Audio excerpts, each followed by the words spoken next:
there. This video is about the First Amendment to the Constitution, and it is called the Five Freedoms Amendment because it contains 5 freedoms within. And incidentally, a lot of people think, oh, the First Amendment is the most important because it was the first. It was actually the third in the original Bill of Rights that was submitted to the states. There were 12 total amendments in that document, but only 10 were ratified by the states. One of the others was a moot point about child labor. It's been dealt with legislatively. And then the other became the 27th Amendment 200 years later, which is really cool. But it's still nonetheless extremely important in terms of the liberties that the people are granted. So let's jump into it, starting with the freedom of religion. So the Church of England was very powerful, and basically if the king changed religions, you also had to change religions, otherwise you'd get your head cut off, which is really not ideal as far as, head-body separation. Not a fan. And so the founders wanted to create a freedom of religion where people could choose any religion they preferred or no religion at all. And so the part of the First Amendment that deals with freedom of religion has 2 clauses. A clause is a legal phrasing, and the first part, the Establishment Clause, states that the government shall establish no official religion. And so that means that no governmental official can require that you be a particular religion. Now, some private person can say, hey, I think you should be but that's not a violation of your First Amendment right. It's only if the government were to require you to practice a particular form of religion that would be in violation of the Establishment Clause. The Exercise Clause is the second portion of the freedom of religion, and it states that you shall have the right to freely exercise the religion of your choice or no choice, if that's your preference. So if you want to join the Church of the Flying Spaghetti Monster, cool. That's something that you have the right to do. If you want to not have any religion at all, that is an option as well. Now, freedom of speech is the second of the 5 freedoms that I'll address in this video. And freedom of speech is broad in the United States, but it is not absolute. Okay, think, in a practical sense. You don't have the right to yell fire in a crowded movie theater, unless there's an actual fire, in which case, please do so. But you cannot, you don't have the right to cause a melee in which people would be crushed and trampled in a stampede over panic. So the concept of freedom of speech works with your rights end where someone else's rights begin.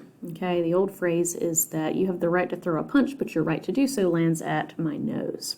Okay, so there are some limitations on freedom of speech. The first being political speech. Now, political speech is the broadest form of free speech that we have in the United States. That means that it is the most protected. It is not absolute under freedom of speech, but it is the most protected of the different types of freedom of speech. And so this means by and large you're free to criticize the government. Most people do this daily. That is something that is very commonplace. There are limits on other types of speech as well, but political speech is the most protected style. Now, speech plus refers to speech that you, refers to ideas that you utilize, that you share without actually speaking. It's called symbolic speech, okay? So if you were to wear a t-shirt or a hat with a political slogan on it, that would be speech plus. You're not saying anything out loud, but you do share your political opinions or your freedom of speech via, your clothing. If you're wearing like a protest item or something like that, a campaign button. This does include things like burning the American flag. That is considered speech plus, and it is a protected right. It is something that people are permitted to do if they wish to do so. So speech plus, these are all those different elements that you are sharing without actually saying anything out loud. Now, speech plus can be limited. For example, you cannot wear a t-shirt on an airplane that says, I have a bomb.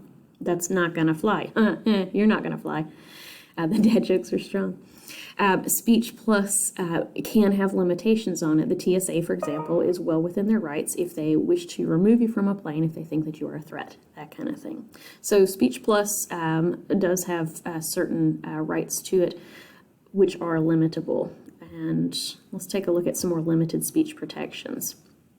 So Obscenity and pornography, there are limitations to both of those. Obscenity, what is permitted as obscenity, changes from time to time. And this has changed significantly over about the last 100 years as our language has evolved. What was obscene or profane 80, 100 years ago is no longer considered as shocking as it might have been. And now basically if you can't say it on TV or you won't say it in front of your grandma, that would typically be considered an obscenity. Pornography depends on the situation. So pornography is protected as freedom of speech as long as it meets certain requirements. Nobody participating in or creating or disseminating the pornography may be underage. Must be 18 or older. Nobody involved in any of those elements can be in any way intoxicated or inebriated or under influence of any kind of mind-altering substance. And pornography cannot be viewed in public. So it's permissible to possess pornography if you're over 18, but you cannot view it in public. This is a particular problem with public libraries, or in public libraries, people going in there to use the computers to look at pornography on the computers. Don't be that guy.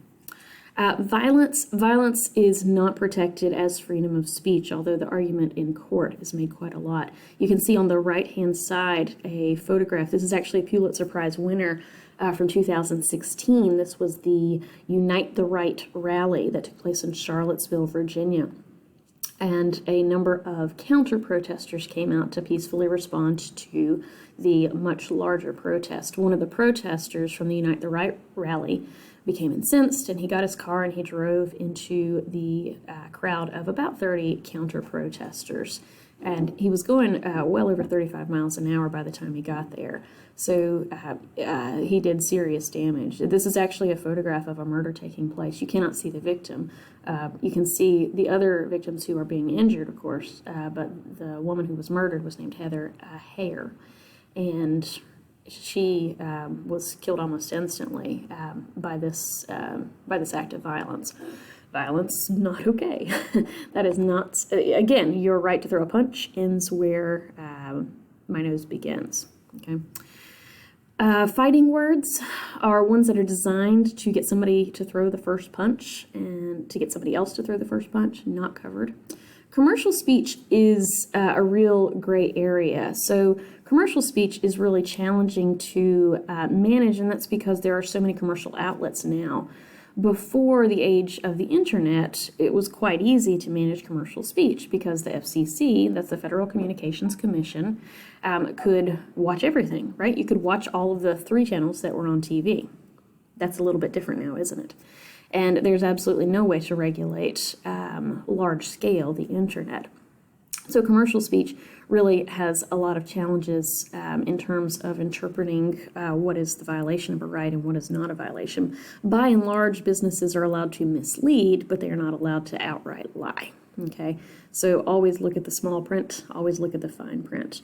And if you see something online that seems too good to be true, it is. All right, now students, K-12 students, they have limited speech protections. The largest group, they are the largest group of people with limited speech protections while they're in school.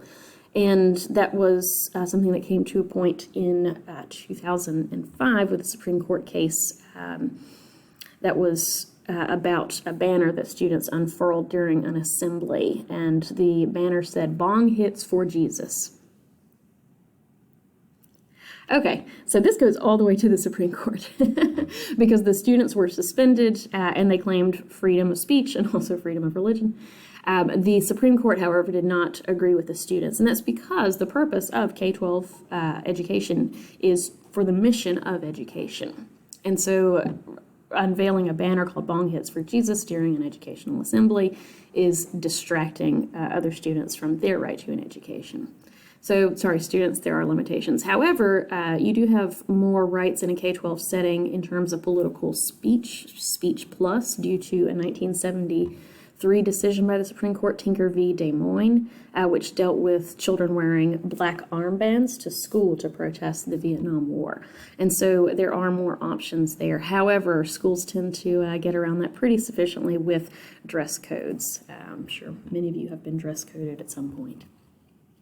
Freedom of the press is the third of the 5 freedoms, and freedom of the press Thomas Jefferson was a particular fan of maintaining an open and free press, as was James Madison and Alexander Hamilton. And James Madison stated that a country without press is a tyranny, is a tyrannical nation. And so the concept of the press being able to report the facts as they see them is essential for the survival of a democracy. It dies in darkness. There are limitations. Libel and slander are different ways that the press can be limited. Libel is something that is incorrect, that is written, okay?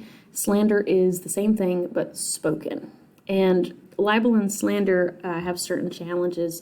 You can't just say, oh, I don't like what you said, so that's slander. No, slander and libel have to be intentionally injurious to the individual or the group in question.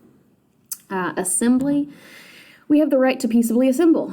And you can see an example of that on the right. You've got a far-right Confederate group that is working in a protest. This was in Georgia a few years ago, and the police officer there is there for protection as long as the group remains peaceably assembled, then it is an acceptable protest. Now, freedom of assembly does not mean that you don't have to get things like permits. Permits are required in many situations, and that's for public safety. Also for practical usage. If you're going to have 100,000 people walking down one street, you're not going to have any cars going down that street that day, and so you've got to have some practical setup for public safety. And then the last of the 5 freedoms is the freedom of petition, and that means the right to petition the government for a redress of grievances. And that means that if you don't like something that's going on in Washington or in your state capital or in your county seat or in your town, then you can write them or email them or give them a phone call. Let them know your opinions on a subject.